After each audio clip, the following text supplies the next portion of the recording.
Good morning.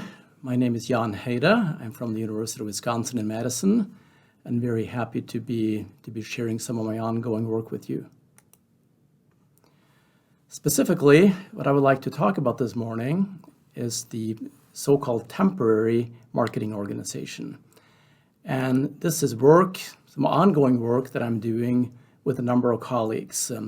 Simon Bell from the University of Melbourne, Ellen Gassimaten from the University of Stavanger, Allegra Hadida from the University of Cambridge, and Eric Moy from the University of Melbourne. And let me start with the following observation, namely that organizational form matters. We know this, of course, namely that marketing strategies are implemented within particular contexts, organizational context. Mormon and Day made that very clear in the 2016 article. Interestingly, however, past research in marketing has focused mainly on two different types of organizational forms. The first one being permanent or regular or ongoing firms. And the second one is long-term relationships, where the parties try to craft structures that look a lot like permanent or ongoing firms. The problem is the following. There's a lot of marketing activity that takes place outside of permanent firms and long-term relationships.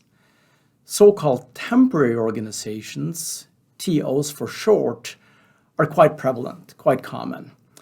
And these are organizational forms where the parties share neither a permanent structure nor a long-term relationship or association with each other. And you see these types of organizations in new product development, advertising, business-to-business system selling, filmmaking, construction, event management, and a variety of other contexts.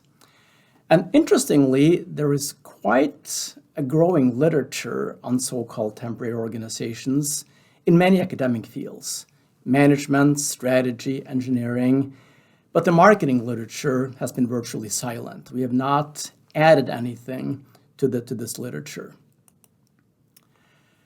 Theoretically, temporary organizations pose a paradox. On the one hand, they are really important from the standpoint of delivering innovative solutions while containing costs. You can get things accomplished without going to the trouble of setting up an entire firm or organizations. That being said, temporary organizations have a mixed track record, and there are some famous cases of spectacular failure, such as the Sydney Opera House, which failed to meet its potential. It ended up not being built the way it was envisioned. It came in over budget and way behind time schedule. Nitin Noria from Harvard have described temporary organizations in terms of facing unusual liability of newness problems. That raises the question, what are the specific problems? Why do TOs fail?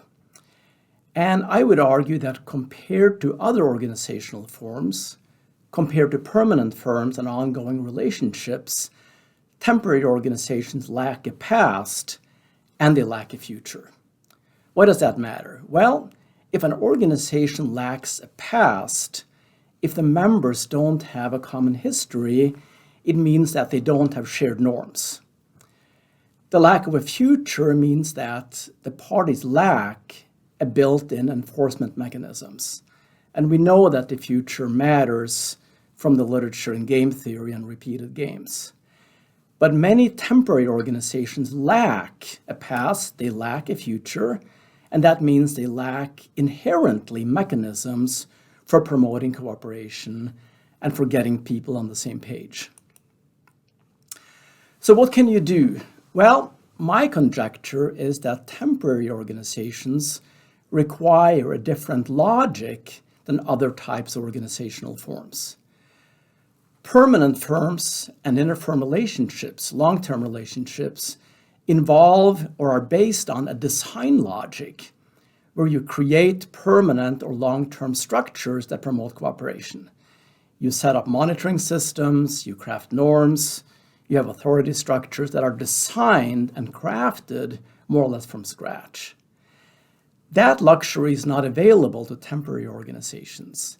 And I believe their logic is more closely aligned with activation, with finding ways to activate relationship features from prior interactions. If, say, the members of a construction company or a construction team have worked together in the past, there might be aspects of the past collaboration which can be activated and brought to bear on a new venture. Stated differently, temporary organizations may benefit from portability, from being able to take certain relationship features and carry them across projects. And there's quite a bit of evidence of portability being a phenomenon. There's evidence of repeated ties being a fact of life in construction, in moving production, and a variety of other settings where you don't have the luxury of designing a structure. You need to find ways to activate features from past collaborations. And this raises a whole host of interesting, at least I think they are interesting, research questions. If you believe that portability can serve a purpose, it raises the question of what types of features are portable. Can you, for instance, import norms across temporary organizations? Can you take the norms that exist on one construction project or one advertising campaign and bring them to bear on a new project or a campaign? And that raises interesting questions. Maybe you can bring in norms, but maybe these norms only work up to a certain point. If a given team is repeating a certain task, perhaps norms become strained if they are applied to a new task or new requirements. And that is one potentially interesting research question. What are the boundary conditions for TOs? Another interesting question pertains to different types of temporary organizations.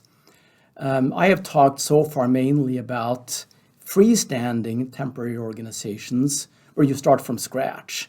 But there are temporary organizations that are fully embedded, NPD projects that exist within the permanent firms. And even if the parties are working together for the first time, they do have a common context to fall back on. So maybe certain types of temporary organizations work in different ways. These are just a few examples, but I think this is an enormously interesting area with some great research questions, and I hope that some of you will be exploring them. Thank you.